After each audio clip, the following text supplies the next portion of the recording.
Aunty ತನ್ನ ಗಂಡನಿಂದ ಸುಖ ಸಿಗದಿದ್ದಾಗ ಏನು ಮಾಡಿದಳು? ಅಂಕಲ್ ತನ್ನ ಆಸೆಗಳನ್ನು ತೀರಿಸಲಿಲ್ಲ. ತನ್ನ ಆಸೆಯನ್ನು ಹೇಗೆ ತೀರಿಸಿಕೊಂಡಳು ಎನ್ನುವುದೇ ಈ ಕತೆ. Hi friends, welcome back to my channel. ಈ ಕತೆನ ಪೂರ್ತಿಯಾಗಿ ಕೇಳಿ. ಯಾರೆಲ್ಲ ಇನ್ನೂ ನಮ್ಮ ಚಾನಲ್ನ ಸಬ್ಸ್ಕ್ರೈಬ್ ಮಾಡಿಲ್ಲ, ಪ್ಲೀಸ್ ಸಬ್ಸ್ಕ್ರೈಬ್ ಆ್ಯಂಡ್ ಲೈಕ್ ಮಾಡಿ. ಸರಿ, ಕತೆಗೆ ಹೋಗೋಣ. ನನ್ನ ಹೆಸರು ರಾಜ. ಇಂಜಿನಿಯರಿಂಗ್ ಮುಗಿಸಿ ಕೆಲಸಕ್ಕಾಗಿ ಹುಡುಕುತ್ತಿದ್ದೇನೆ. ಬೆಂಗಳೂರಿಗೆ ಕೆಲಸಕ್ಕಾಗಿ ಹುಡುಕಲು ನಮ್ಮ ಚಿಕ್ಕಮ್ಮನ ಮನೆಗೆ ಬಂದೆ. ನಮ್ಮ ಆಂಟಿಯ ಹೆಸರು ಅರುಣ. ನಮ್ಮ ಚಿಕ್ಕಪ್ಪನ ಹೆಸರು ರಾಮಕೃಷ್ಣ. ಅವರಿಗೆ ಒಬ್ಬ ಮಗನಿದ್ದಾನೆ. ಅವನು 7ನೇ ತರಗತಿಯನ್ನು ಹಾಸ್ಟೆಲ್ನಲ್ಲಿ ಓದುತ್ತಿದ್ದಾನೆ. ಆಂಟಿಯವರು ಅಗರ್ಭ ಶ್ರೀಮಂತರು. ನಮ್ಮ ಅಂಕಲ್ 20 ವರ್ಷದಿಂದ ವ್ಯವಹಾರ ಮಾಡಿಕೊಂಡು ಬೆಂಗಳೂರಿನಲ್ಲಿ ನೆಲೆಸಿದ್ದಾರೆ. ಆಂಟಿ ತುಂಬ ಸುಂದರವಾಗಿದ್ದಳು. ಆಂಟಿ ಮೇಲೆ ಏನಾಗುತ್ತಿದೆ ಎಂದು ಕುತೂಹಲದಿಂದ ರೂಮಿಗೆ ಕಿವಿಕೊಟ್ಟೆ. ಆಂಟಿ, ನನ್ನ ಕಡೆ ಗಮನನೇ ಹರಿಸುತ್ತಿಲ್ಲ ನೀವು.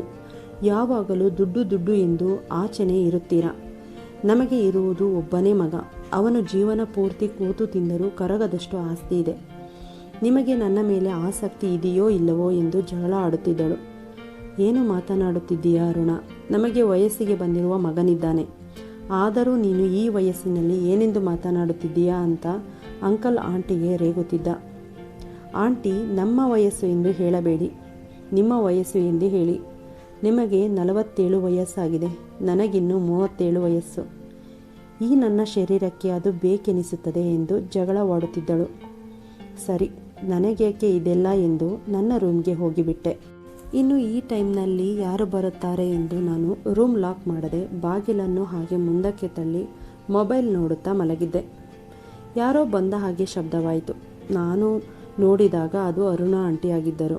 ನಾನು ಮೇಲೆ ಎದ್ದು ಏನು ಆಂಟಿ ಅಂತ ಕೇಳಿದೆ. ಅದಕ್ಕೆ ಆಯಿತಾ, ನಿನ್ನ ಕೆಲಸ ಎಂದು ಕೇಳಿದರು. ಏನು ಕೆಲಸ ಆಂಟಿ ಎಂದೆ. ಅದಕ್ಕೆ ನನಗೆ ಎಲ್ಲ ಗೊತ್ತು ಬಿಡು, ನಾನು ಎಲ್ಲವನ್ನು ನೋಡಿದ್ದೇನೆ ಎಂದು ಹೇಳಿದರು. ನನಗೆ ಅವರು ಏನು ಹೇಳುತ್ತಿದ್ದಾರೆ ಎಂದು ತೋಚಲಿಲ್ಲ. ಮತ್ತೆ ನಾನು ಏನು ಆಂಟಿ ಅಂತ ಕೇಳಿದೆ. ಅಲ್ಲಿ ನಿಮ್ಮ ಅಂಕಲ್ ಖರ್ಚು ಮಾಡಲು ಯೋಚಿಸುತ್ತಾರೆ, ಆದರೆ ನೀನು ಒಬ್ಬನೇ ಮಾಡಿಕೊಂಡು ವೇಸ್ಟ್ ಮಾಡುತ್ತಿದ್ದೀಯ. ಹಾಗೆ ಹೇಳಿ ರೂಮಿನಿಂದ ಆಚೆ ಹೋದರು. ಆಂಟಿ ಯಾಕೆ ಹೀಗೆಲ್ಲ ಮಾತನಾಡಿದರು ಎಂದು ನನಗೆ ಅರ್ಥವಾಗಲಿಲ್ಲ. ರೂಮಿನಿಂದ ಆಚೆ ಹೋಗುತ್ತಿದ್ದ ಆಂಟಿಯನ್ನು ಏನಾದರೂ ಬೇಕಿತ್ತಾ ಆಂಟಿ ಎಂದು ಕೇಳಿದೆ. ಆಂಟಿ ಅದಕ್ಕೆ ರೂಮಿನ ಬಾಗಿಲು ತೆಗೆದಿತ್ತು, ಅದಕ್ಕೆ ಹಾಕಲು ಬಂದೆ. ಏನು ಮಾಡುತ್ತೀಯೋ ಅದನ್ನು ರೂಮಿನ ಬಾಗಿಲನ್ನು ಹಾಕಿಕೊಂಡು ಮಾಡಿಕೋ ಎಂದು ಹೇಳಿ ಹೊರಟು ಹೋದರು. ನನಗೆ ಏನೂ ಅರ್ಥ ಆಗಲಿಲ್ಲ. ಅವರು ಹೇಳಿದರ ಬಗ್ಗೆ ಯೋಚಿಸುತ್ತಾ ಮಲಗಿದೆ.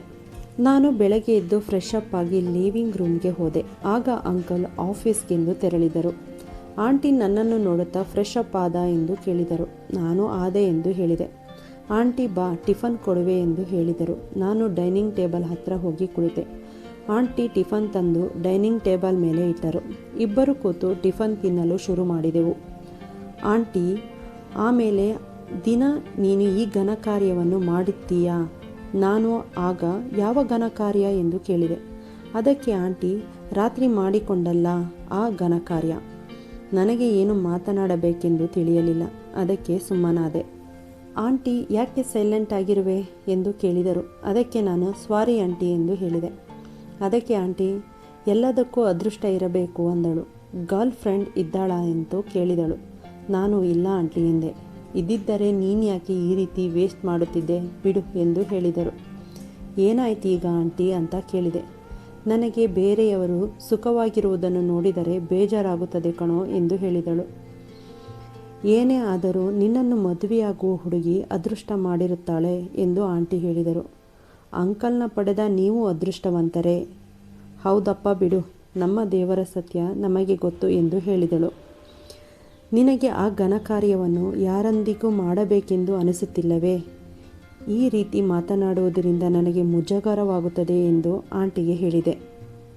ಪರವಾಗಿಲ್ಲ ಹೇಳು, ನಿನಗೆ ಯಾವ ರೀತಿಯ ಹುಡುಗಿ ಬೇಕೆಂದು ಕೇಳಿದಳು.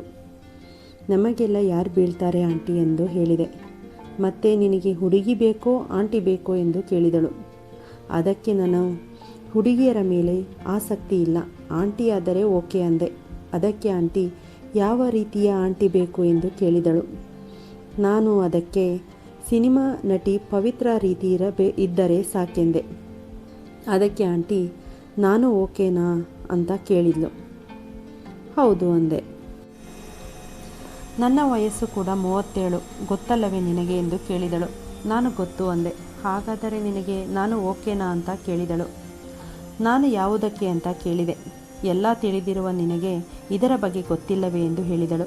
ಸರಿ, ನೀನು ರೂಮ್ಗೆ ಹೋಗು, ನಾನು ಬರುತ್ತೇನೆ ಎಂದು ಹೇಳಿದಳು. ನಾನು ನನ್ನ ರೂಮ್ಗೆ ಹೋದೆ. ಒಂದು ತರಹ ಕುತೂಹಲ, ಇನ್ನೊಂದು ಕಡೆ ಭಯ, ಎರಡೂ ಆಗುತ್ತಿತ್ತು. ಸ್ವಲ್ಪ ಸಮಯದ ನಂತರ ಆಂಟಿ ಬಂದಳು. ಹಾಗೆ ಒಂದು ತಟ್ಟೆಯಲ್ಲಿ ಹಣ್ಣುಗಳನ್ನು ಕೂಡ ತಂದಳು. ಹಣ್ಣುಗಳನ್ನು ಹಾಸಿಗೆಯ ಮೇಲಿಟ್ಟು ನನ್ನ ಪಕ್ಕದಲ್ಲಿ ಕುಳಿತಳು. ಹಣ್ಣುಗಳನ್ನು ತಿನ್ನು ಎಂದು ಹೇಳಿದಳು. ನಾನು ಆ್ಯಪಲ್ ಹಣ್ಣನ್ನು ತೆಗೆದುಕೊಂಡೆ. ಅದಕ್ಕೆ ಆಂಟಿ, ನಿನಗೆ ದಾಳಿಂಬೆ ಹಣ್ಣೆಂದರೆ ಇಷ್ಟ ಇಲ್ಲವೇ ಎಂದು ಕೇಳಿದಳು. ನಾನು ಅದಕ್ಕೆ ಇಷ್ಟ ಎಂದು ಹೇಳಿದೆ. ನನ್ನನ್ನು ಕೇಳುವುದಿಲ್ಲವೇ ನಿಮಗೆ ಯಾವ ಹಣ್ಣು ಇಷ್ಟ ಎಂದಳು. ಆಗ ಆಂಟಿ, ನಿಮಗೆ ಯಾವ ಹಣ್ಣು ಇಷ್ಟ ಎಂದು ಕೇಳಿದೆ. ನನಗೆ ಬಾಳೆಹಣ್ಣು ಎಂದರೆ ತುಂಬ ಇಷ್ಟ ಎಂದಳು. ನನಗೆ ಆಗ ಮನಸ್ಸಿನಲ್ಲಿ ಒಂದು ರೀತಿಯ ರೋಮಾಂಚನವಾಗಲು ಶುರುವಾಯಿತು. ಆಂಟಿ ಆಗ ಎದ್ದು ಹೋಗಿ ರೂಮಿನ ಬಾಗಿಲನ್ನು ಹಾಕಿ ಲಾಕ್ ಮಾಡಿದಳು. ನನ್ನ ಪಕ್ಕ ಬಂದು, ನಿನ್ನ ಬಾಳೆಹಣ್ಣುಗಳನ್ನು ತಿನ್ನಲೇ ಎಂದು ಕೇಳಿದಳು. ನಾನು ಅದಕ್ಕೆ, ಆಂಟಿ, ನಾನು ಇದುವರೆಗೂ ಯಾರೆಂದಿಗೂ ಈ ರೀತಿ ಮಾಡಿಲ್ಲ ಎಂದೆ.